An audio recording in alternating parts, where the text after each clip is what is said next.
What's up, everybody? Hey, it is Mike Whitmer with the Expansion Real Estate Group. Happy Friday to you. It's July. Hope you guys all had a safe, fun 4th of July. I can't believe it's July. It means we're already halfway through 2023. This year's just flying by quickly. So let's jump into our monthly market update. Before we get into the stats, I want to remind you guys that we're doing this amazing giveaway on August 4th. So all you got to do is you can scan this QR code to register to win a free cruise. How cool is that? So that'll be going on for the next about almost another 30 whole days to give you a chance to register for that. So let's jump into our stats and see what this market's doing. So we started off the month of June at 162 on the Cromford Index. And look at this, we went up only to 163.9. So just not even 2 points up on the Cromford Market Index. But here is the really interesting news. Today we are at 163.3. So from the beginning of the month in July, we've actually went down on the Cromford. So taking a look at our trusty daily chart we've looked at for so long, we had that long ride up, but look right over here. Really the last month and a half, it's really been pretty level. And you can see right now, we just had just a little bit of a drop off. I want to do something a little different today. We always look at our normal chart we always see here, which is 22 years of data. And then we kind of zoom in to, which is about 6 months of data. Today I want to take a little different look, and this is that same chart, but on the weekly index. So this is going back to the beginning of 2022, and you can just see how dramatic of a drop off we had. We were way up, almost at 500 on the Cromford, and then we had this big, huge drop off all the way until August, and they got pretty level through the second half of the year. But look at that dramatic drop off. But here's what's really interesting. So I talk a lot, or everybody talks a lot about, the crash of 2008.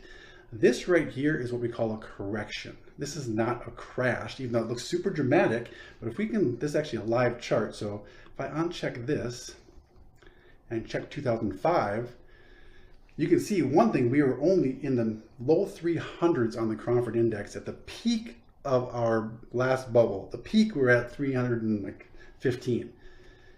But that dropped off pretty, not quite as straight down as last year, but a pretty quick drop off to right around the same point. But here's the difference. Watch this. If I uncheck 2022 and I check 2006, the year after, we had another whole year we stayed in the buyer's market. What if I check 2007? Another whole year even lower in 2007. What if I check 2008?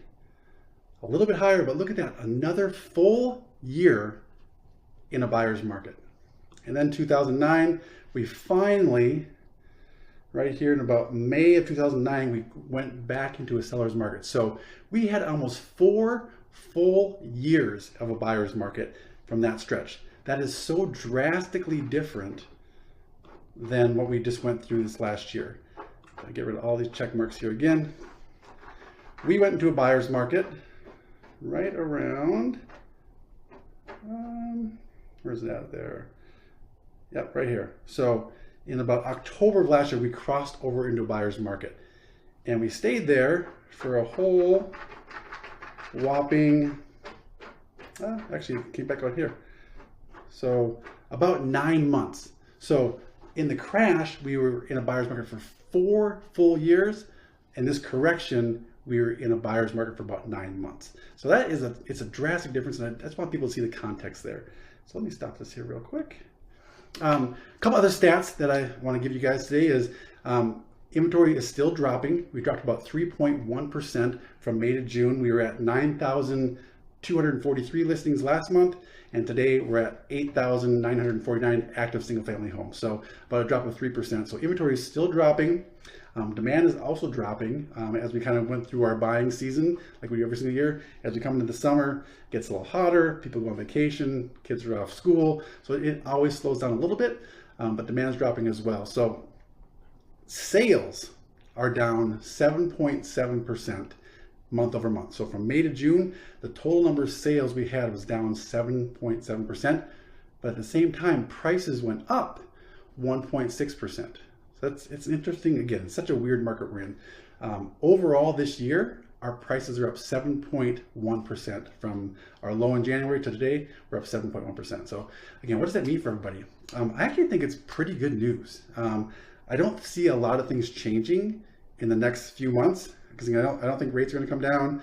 I don't think demand's going to go up. So it'll be pretty steady. So we are in a seller's market, but I still think buyers have some options. You can still get a little bit of concessions. You can still, maybe make a little bit lower offer. But sellers, good news for you too, is you can still sell your home in under 30 days. That's great. In the grand history of real estate, selling a home under 30 days is fantastic. So if you have any buying needs, selling needs, rental needs, give me a call. I'm here to help you guys, talk you through it, and help make the right choice. All right. Have a great rest of the month, and don't forget to register for that cruise. Thanks.